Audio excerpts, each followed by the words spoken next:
Greetings,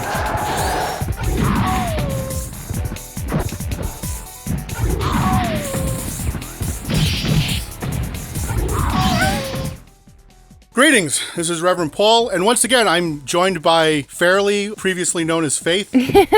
Hello. Once again we are going to talk about horror films, and I decided this shouldn't be Studio Chojin Raw anymore, so I've decided I'm going to call it the Nightmare Cafe, and I made a new background even though you can't see it. I like it, okay. But this time we're going to talk about Suspiria, the 2018 remake. Yeah, we are. So what did you think about it? We want to jump there right away. Where would you rather start? Okay, let me start this by saying, how long was this in production, actually? Because I feel like I heard about the remake being made years before it came out. Yeah, I don't know. I mean, I think I remember, reading articles about it, but I can't say how long, maybe 2 years or something? I feel like this was one of those projects that, was rumored to be in existence well before it was actually underway. And I could be imagining that because the original Suspiria, for all of its flaws, is honestly still one of my favorite movies. And I say that with a degree of humility because I can recognize it's not a great movie, but it's a beautiful movie, and that's what I appreciate about it. It's good for what it's supposed to be. It's supposed to be bonkers. It's not supposed to be a coherent narrative. It's supposed to be a fever dream. It's not a movie you watch for the story. It's definitely a prime example of what giallo is and the style of Argento, but it's not a movie that you watch because you're really in the mood for a good story. I am a story person, just like I'm a lyrics person. I'm a very wordy person. So it is a little surprising to me that I really do appreciate the original Suspiria. And when I heard that they were remaking it, I went through the obligatory stages of, this could be terrible, or no, you know what, this could be really good. And in my heart, I really wanted to see a Suspiria that was equal parts beautiful and engaging, I guess. It's the best word I can think of for it. I didn't want, hard logic or serious plot line. I wanted it to make sense, a little more sense than the original, but still be really intriguing. And when I heard the trailer had come out, and it was part of that big Amazon partner weekend that they did. I don't know if you remember when Twitter was blowing up because all of these film critics were subjected to the first sneak peek of the film, and it was the scene where she's totally contorted in the mirror room, and Twitter just lost its mind. This is going to be the most violent, ridiculous, twisted horror movie ever. And I sat there and went, oh boy, what? What did they do to Suspiria? Because it was always violent, but it was kind of ethereal dream violence, And I think maybe that should have been my first indication that this was not going to be the movie that I wanted.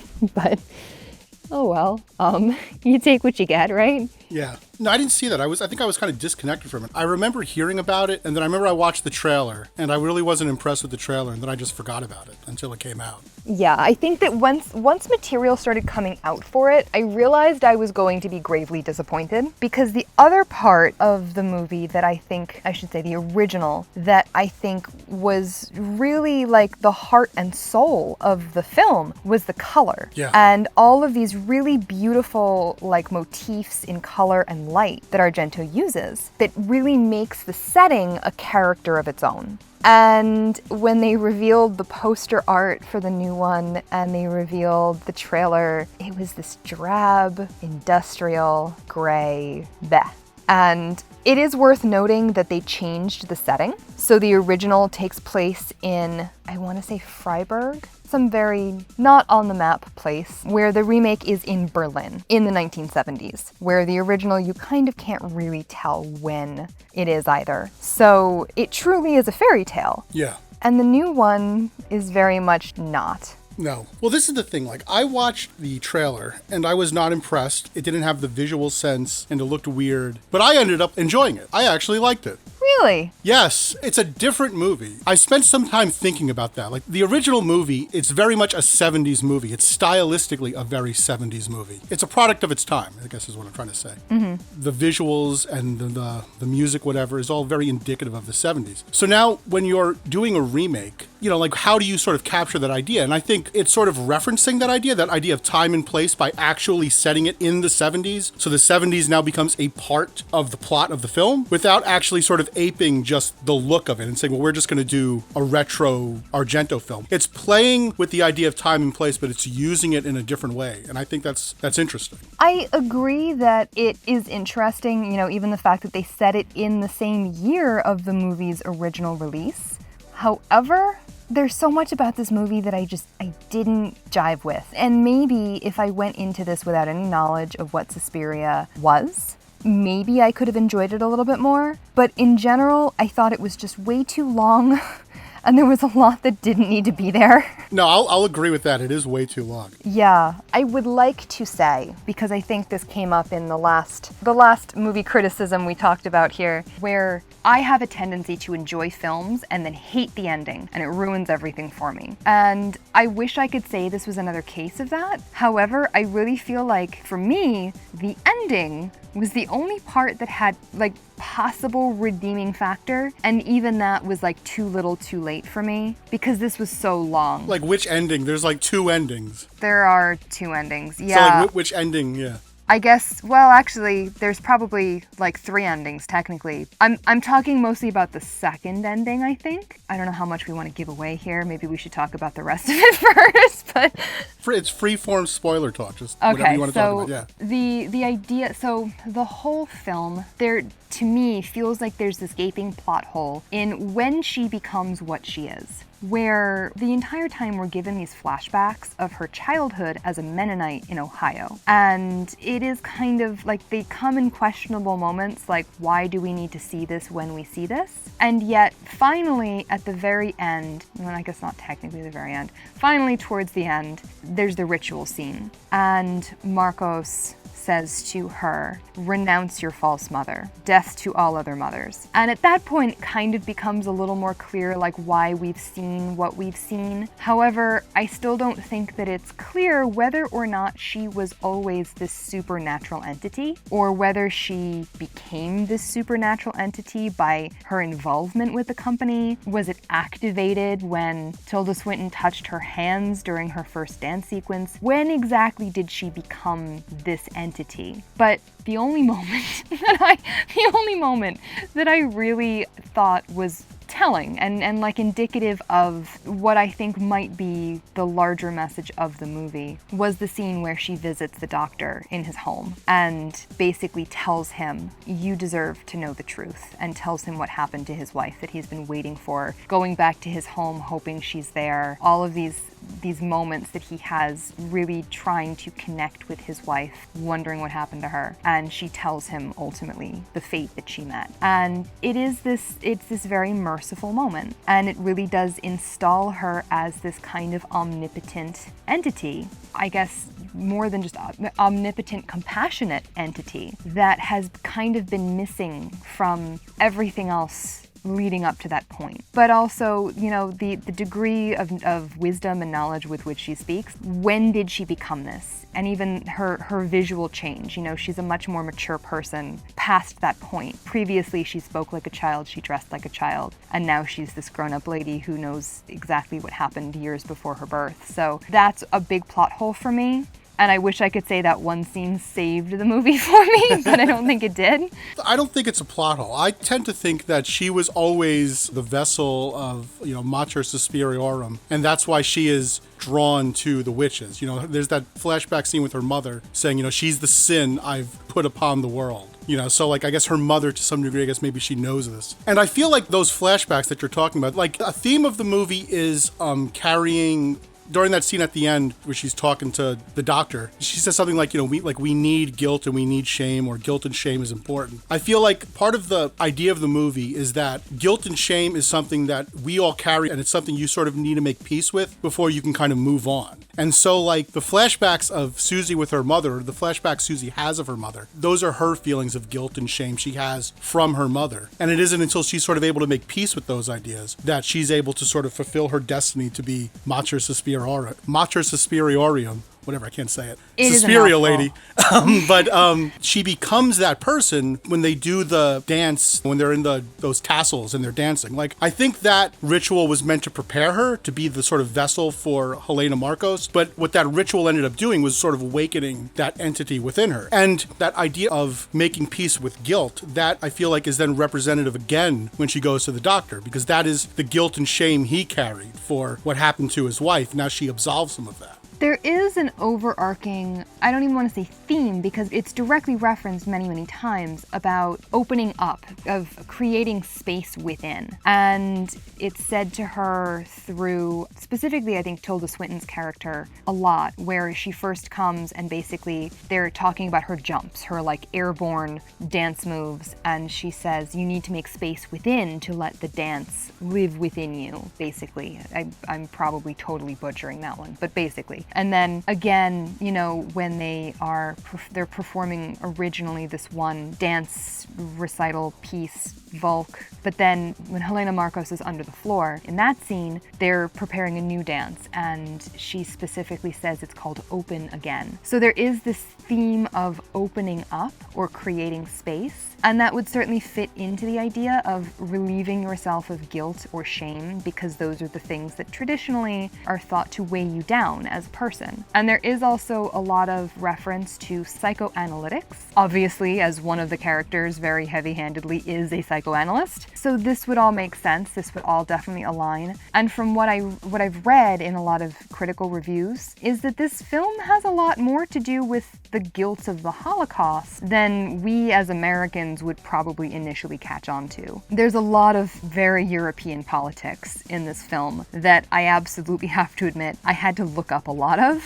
because I went to American school and they gave us 1 year of European history to cover all of Europe. So, you know, there's a lot happening here that I really had to read about. I think you could extrapolate that idea to, like, it doesn't necessarily have to be about guilt of like one thing. It's just guilt in general, the fact that, so even if you want to sort of use that as like a Holocaust analogy, the idea of like the guilt and the shame Germany feels about the Holocaust, they need to sort of rectify that guilt and that shame before they could sort of move on from it. There is one scene specifically that kind of stood out to me where they're rehearsing the dance and Susie is not jumping. And Madame Blanc says to her, like, are you so in love with being stuck to the earth? And she says something like, I just think that it would echo better what the other dancers are doing if I'm here on the floor. The floor work is what brings out and emphasizes all of this within the rest of the dance. And very strangely, almost seemingly a little out of place, Tilda Swinton says, you don't understand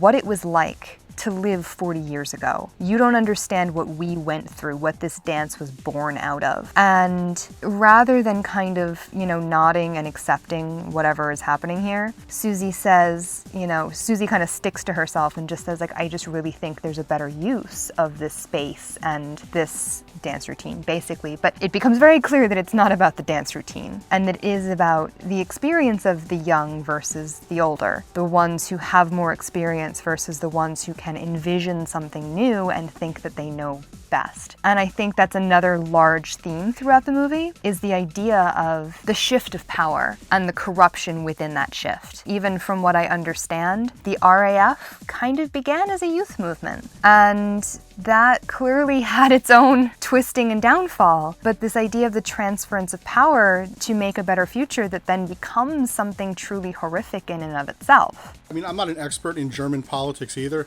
I have my cousin who lived in Germany in the 70s, and I asked him, what do you know about the German Autumn? And he sent me the Wikipedia article. And it's like, I know how the internet works. You know, I'm asking you if you have any insight into this. I can go read Wikipedia myself. You thought he was Google. Like, you know, like, look, I was a kid when the 93 World Trade Center bombing happened. If you asked me what was that like or what are your thoughts about it, I could give you, like, what I thought at the time. But all he told me, he's like, oh, all those RFA people, they're still in prison. It's like, yeah, look, I figured they probably were. I don't understand the intricacies of the politics. The best I could figure, because especially the way where the news reports are structured in the story, that setting it against the German Autumn and setting it in Berlin with the Berlin Wall there, that this is all just sort of representative of the idea of like division and internal strife. There's that one scene where the doctor is with, I think it's Sarah in the restaurant. And then there's a news report, I think it's talking about the hijackers. And then it immediately cuts to him talking about, how Patricia was talking about the internal division within the witches. So I think that's a lot of what's happening with the politics is mirroring the politics of the witches themselves. That's true. I think that's a good point. I think that's also part of the idea of, power being impure and power kind of corrupting. And it seems almost a cliche to say, power corrupts, but it does seem like there is kind of a continuation throughout every aspect of this movie where there is division. Once power is instilled, there is division within, whether it's, these political groups on the news or whether it's the witches themselves breaking off into two different groups of supporters, or even could be me reading into it, but that's also kind of what I feel like you have to do in some of these movies, where even within the very last, that ritual scene, she divides herself. She rips open her chest and bares her heart in this, division of self. And then even the very literal last scene of the movie, looking at the house that the doctor shared with his wife, and they zoom in probably beyond what that film could handle to the heart that is carved on not just the side of the building, but the corner of the building where the walls divide, her on one side and him on the other. So division is another, recurring plot point, maybe not even just vehicle. But I really wanted this movie to be Suspiria, but with a better backbone, I guess. A more cohesive story. I don't really think we got the cohesive story because while we did focus much more on the witches, we still don't really know what they were about. There's a lot of reference, I'm sure if you freeze frame the journal or something, you could get more out of it, but it still kind of just seems like the caricature of witches versus any real structured reason why. They don't seem to necessarily have a reason why. I agree, because that's one of the problems I had with it, where it does a good job of making sense. I guess just to go off on a tangent here, there was this weird thing that happened in like the 80s and 90s where like we had all these haphazard mythologies that people were just making up as they went along, and they never made any fucking sense. The one thing I kind of like about these remakes, like when they redid He-Man in 2002, is that it is taking all this material that is just being made up on the spot, and it is making sense of it, and it's making it much more linear. And the whole like Three Mothers trilogy, which just kind of comes out of nowhere in Inferno. I like the fact that the story is trying to sort of make sense of the mythology, and there's definitely more of a story with this movie as opposed to with the last one. So like we know why Susie Bannion is there. I mean, it's funny in the original movie, when she goes down into the witch's room and then they're complaining, oh, that bitch Susie Bannion, she's fucking everything up. And it's like, why did you invite her? It's like you brought this upon yourself. If you didn't want anyone fucking up your plans, why are you admitting new students? So at least we understand, okay, they're looking for a vessel for Helena Marcos. And this whole rehearsal is a preparation for this ritual that they're going to do. But there's still also a lot that doesn't make any sense. Like how many of the students are witches too is something I was thinking about. Okay, so that's the other thing that I honestly just realized when I rewatched it. The original Suspiria, like I said, is definitely a fairy tale. It's a foreign girl, comes to a foreign land, and she's clearly a girl. She's a little girl, and it's very purposely shot so that everything is large and looming and mysterious and dark, and there's witches. And just like in fairy tales, the witches don't really have any purpose. They're just there to incite evil, I guess. But it's very much a fairy tale, where this seems to be a very adult Suspiria in that was a school of dance, an academy of dance. This, they only just call the Marcos dance group. And when she comes and she auditions, and she has to audition, they basically tell her, look, we don't pay our dancers very much, so instead we offer these dormitory-style rooms so that you can keep what we pay you. Which alludes to me to the fact that it's not a school. It's an actual dance group, like the Metropolitan Ballet or any other,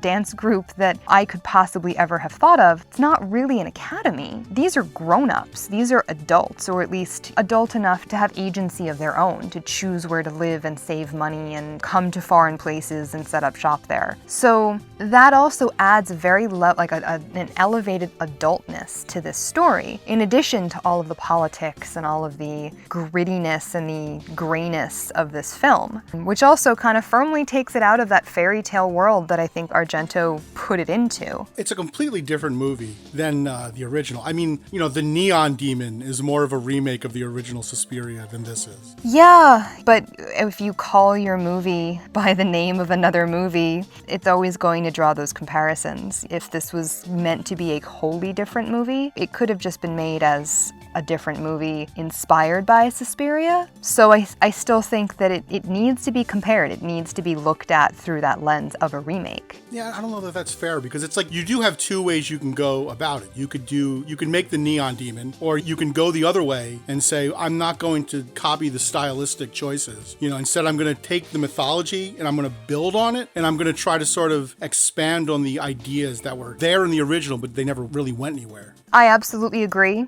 but I don't think it was expanded upon in any meaningful way. I mean, I disagree. Like, there were certainly things that didn't make any sense. Like, who in the class knows they're witches? What is the ultimate end game of the witches? What is their day-to-day activity? Are they good? Are they evil? Are they, who knows? They're just witches doing witchy stuff. So you could definitely criticize it for that. But I mean, I don't know. It's not really a movie sort of about that. We keep, watching these very, female, feminist-esque horror films. And, this is definitely a movie about female empowerment. You have the three mothers, in the Three Mothers trilogy, but there's three mothers in the movie, so you have Helena Marcos, you have Madame Blanc, and then you have the doctor, because they're all played by Tilda Swinton. It creates this sort of weird parallel of three mothers in the story as well as with the mythology. And the one thing I kind of find interesting is making Tilda Swinton play the guy. Because if you had Donald Sutherland playing that part, it would be very sort of easy to kind of just say, well, he is the male point of view. This character represents the maleness. He is skeptical and he doesn't believe women. That's the sin he commits throughout the film.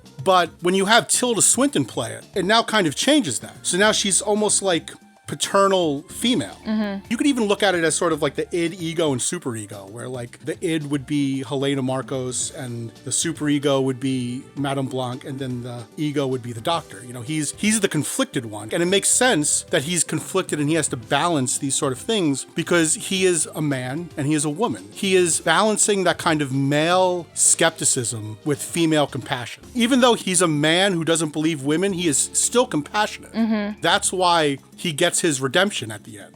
I agree. I don't think he's a character without compassion, even though he says, oh, she's having delusions, she's not making sense, whatever it is. He still does so out of concern for his patient and out of a nurturing place as a doctor.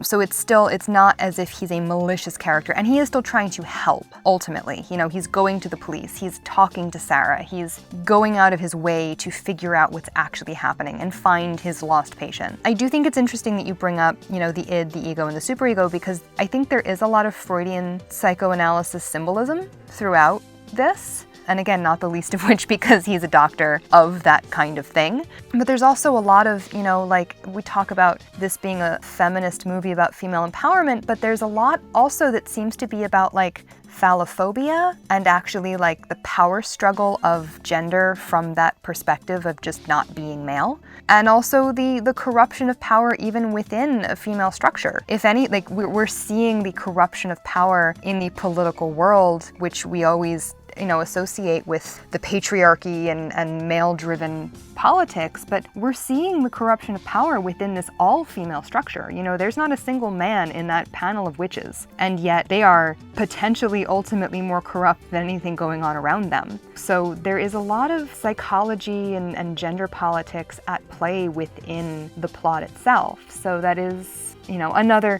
theme that they deal with a lot. I think that maybe, again, it's just probably me having wanted it to be one thing and yet it was not. But I think also the maternal, I was going to say maternality, that's not a word. The maternal qualities that Tilda Swinton has in this movie, especially as like Madame Blanc. When I first watched this movie, I definitely saw it as Madame Blanc taking Susie, a very promising protege, under her wing and trying to nurture her as best possible and prepare her and protect her from ultimately what she knows is going to happen, because she is a vessel for, they think, Madame Marcos, or not, for Mother whatever her name is, Helena Marcos, but ultimately for this much greater creature. But I watched an interview with the director, and he seemed to make it pretty apparent that he was trying to play it as a love relationship between Madame Blanc and Susie. Yeah, I mean, I could see that. I could totally see it. I mean, after I heard that and then I watched it again, I went like, oh yeah, there is some weird sexual tension here. But mostly from Susie being a giant weirdo the whole time to her. Like, it seems there are definitely scenes where it seems like Susie's trying to seduce her and Madame Blanc is just kind of conflicted about all of it. I think that kind of goes back to the whole idea of like guilt and stuff like that, because there's that scene where she's like in the closet and I guess, you know, she's exploring herself as a little girl in the closet. Her being at that troupe and with Madame Blanc, that's her sexual awakening. She's now feeling comfortable with her sexuality. And that, I think, is hit completely squarely on the nose when she first meets with Madame Blanc in her chambers and she asks her, what did you feel inside when you were dancing that? And she very bluntly and kind of cheekily says, I feel like it feels like it would be to fuck. And it's like, oh, okay. This seemed very out of character when I first watched it, but then once I realized that there was this strained kind of eroticism between them, then it seemed a little too apparent that that's exactly what was happening. Yeah. I mean, you could have handled that better, especially if she's supposed to be like shy and, you know, I'm pretty crude and I wouldn't say that to somebody. Yeah. Well, and I mean, I guess that is also something you could examine where it does seem like, again, if Susie is supposed to have been this other thing the entire time, she does seem to alter her behavior depending on who she's speaking with. Where, you know, with Madame Blanc, she does have this kind of very forward, seductive quality, and yet with Sarah, she seems to be very, like, giddy and giggly and childish. And, you know, like, it does seem like she alters her behavior depending on who she's speaking to at the time. Well, unless you want to think about it that, like, you know, the dancing is awakening that part of her. And when she's with Madame Blanc, she's often dancing or just coming from dancing. So that part is much more sensitive now. Well, and that is also worth looking at too. In the original, you know, this was a dance school, but dance played a very small, negligible part in the story. I think there might be one scene where they're practicing and Susie gets a little bit weak and dizzy, and it's because, you know, Helena Marcos is like present or something like that. But really, there's like one scene where they're dancing. This is kind of a dance movie. This is kind of a movie about dancing. And I definitely had my thoughts about that initially in terms of this very like receptive form of expression. It's aggressive, but it's receptive, and it's beautiful, but it's not. And it's, you know, it's physical and it's violent, but it's still very artistic. Whatever. I'm not a dance person, so it was a little, I had to force myself into that place. But then again, the director said that he did study a lot of modern dance in preparation to make this movie and really wanted this to be backed by something. And in fact, Madame Blanc is apparently directly based on a woman dancer, Pina Bausch, I think was her name. I will never be able to pronounce that properly, but she was a real person apparently, or based on a real person. But he also specifically said that the reason choreography appealed to him in this way was because choreography is ultimately about manipulating the bodies of other people. It's about manipulation. Whether you are dancing and manipulating your own body, or you're creating dances for others and manipulating the bodies of others, it's all about manipulation. And it kind of played into this idea of body horror without actually really being body horror, although there's absolutely body horror in this film. But it was a way for him to kind of show those things and get into that mood and create that atmosphere without needing to rely on the violence all the time. I would also say that's a strength of fleshing out the story more. We understand that they're a dance troupe because the witches do their rituals through dancing. Yeah, that does make a little more sense than anything we were given in the original. Yeah, they were just witches who happened to have a dance academy. I know, that was definitely a puzzlement where I'm like, are they raising energy by having these girls dance? Are they just attracted to young girls? What is this about? But yeah, it has a little more to do with that, although ultimately I feel like that ritual sequence was a little bit of a little anticlimactic for me, because I feel like, again, they really avoided making this as stylistic as the original was. They really avoided the over-the-topness. In fact, beyond avoided, they outright denied the over-the-topness. This was all bleak and gray and very realistic, minus a handful of scenes here and there. And then you get to the ritual scene, and it is over-the-top cartoon violence right away. Right away, people's heads are exploding, and, you know, everybody's naked wearing hair suits, and there's a Halloween costume demon that comes up from the depths of wherever, and the makeup, honestly, the makeup in that scene really bothered me. Like, just wasn't good enough to carry off what they were trying to do. So to avoid all of that spectacle and then to be pushed into the spectacle at the very last minute kind of felt like a great departure from what I felt like we should have been leading up to. I like the ending because it's a cheesy, like, horror movie. After, like, watching so many of these modern, minimalist, psychological horror films where everybody is so ashamed of making a horror movie, like, it was nice to just be like, yeah, here's a fucking person in a rubber suit. Like, here's a fucking creature. Like, okay, I'm so happy. Like, we're going to embrace this. But, like, if the movie was shorter, like, if you cut an hour out of this movie and you focused a lot on the horror, that scene would seem less out of place. Absolutely. And that's also where I say this movie's just too long. No, I definitely think it's too long. Like, it doesn't need to be 2.5 hours. I actually don't think it becomes interesting till, like, the first hour. Yeah, I think that's kind of the consensus that I've read, that it takes way too long to develop, and then there are some scenes that just really don't go where they should go, and by the time you get to the end, you've already been bored to the point where you're just like, yeah, I'm not coming back from that. Even that scene itself, I think, goes on for too long. I understand the build-up where she enters the room and she's asked, you know, do you come here of your free will? And Madame Blanc tries to protect her and say, I'll take you back, and all of that, and I mean, Helena Marcos is, from the moment she's on set, is a cartoon character. So she's like Butterball from Hellraiser. Oh my God, seriously, seriously.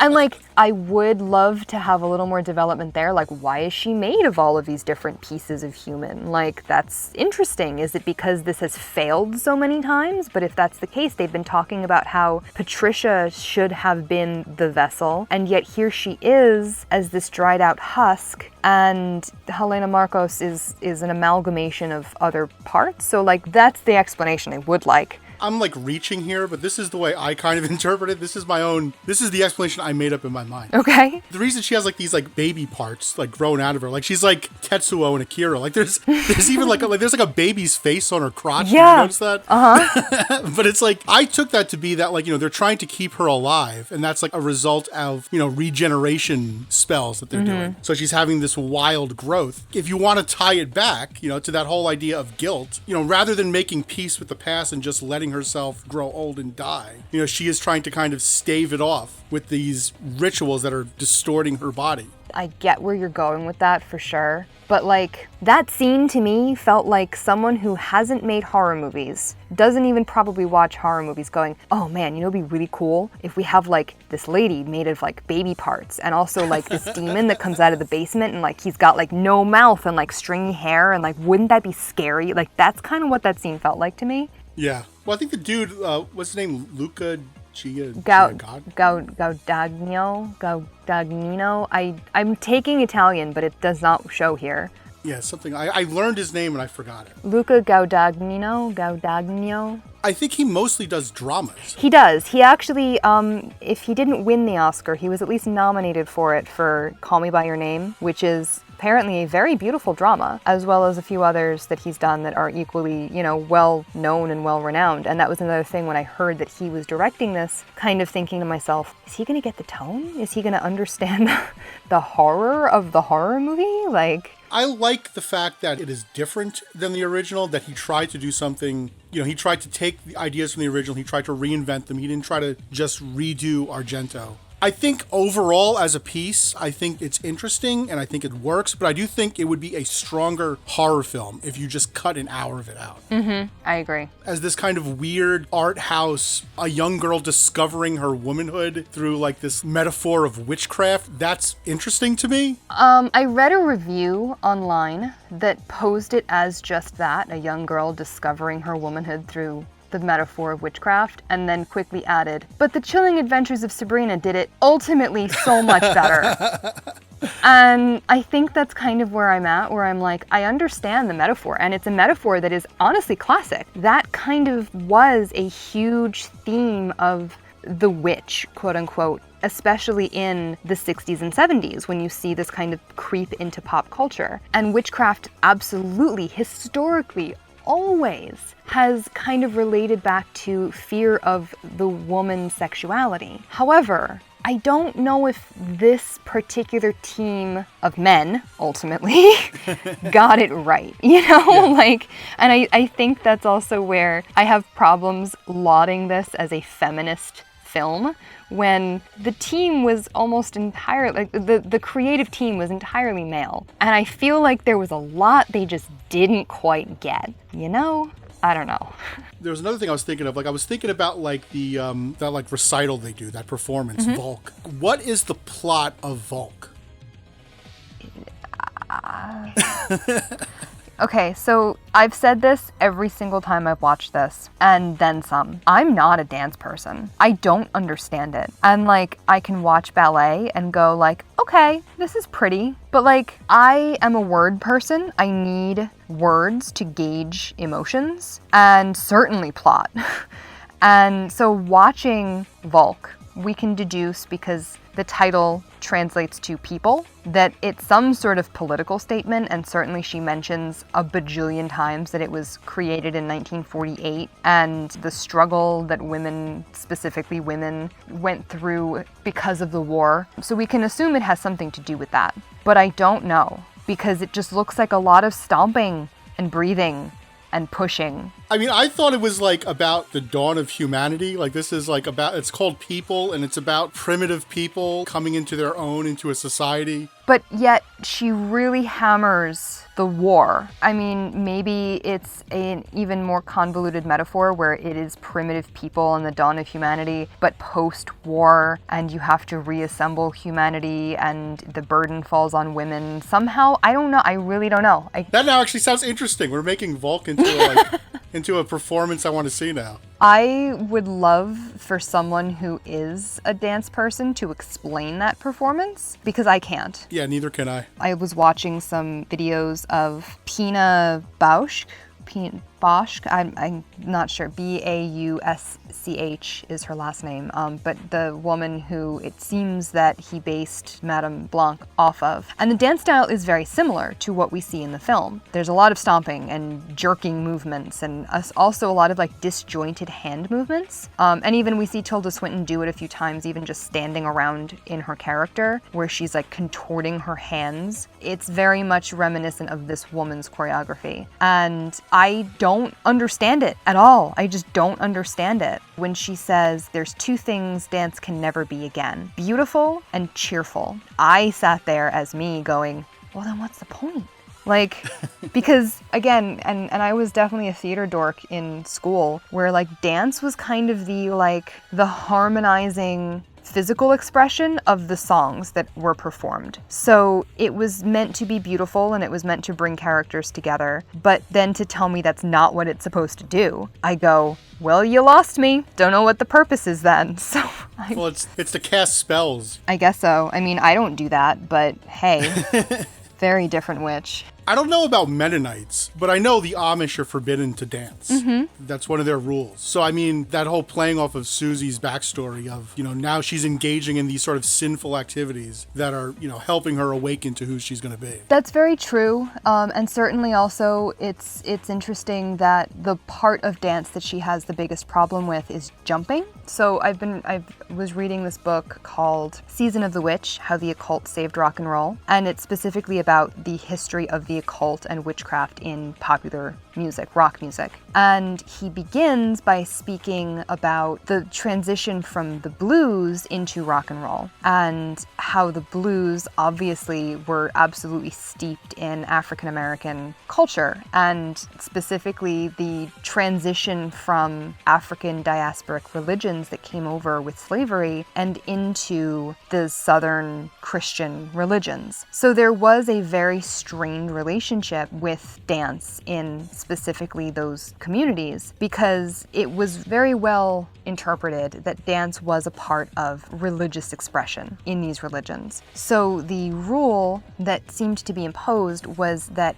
if you weren't lifting your feet off the ground, it wasn't anything to be concerned with. It wasn't really dancing. So they invented these very shuffly dances to still be able to express this religious expression without being seen as dancing. So the idea that lifting her feet that far off the ground is the thing that she has the problem with definitely did strike me as kind of okay, yeah, there's some significance to that. That's the dance thing that she has a problem with. But yeah, Mennonites are another one that you don't dance. That's sacrilegious. I don't know what the plot of the dance itself was. It's people, they're in these tribalistic outfits. It's written during the war, so World War II has ravaged the world, and now you have this lone tribe of women who are now trying to rebuild society. The costumes too, they do look tribal, but to me they look like these shocks of smeared blood, That's true, yeah. They look very violent. They're like lacerations or something. That would really be on the nose. Yeah. She's going to make this play during the war of people with blood strips and saying, oh my God, war sucks.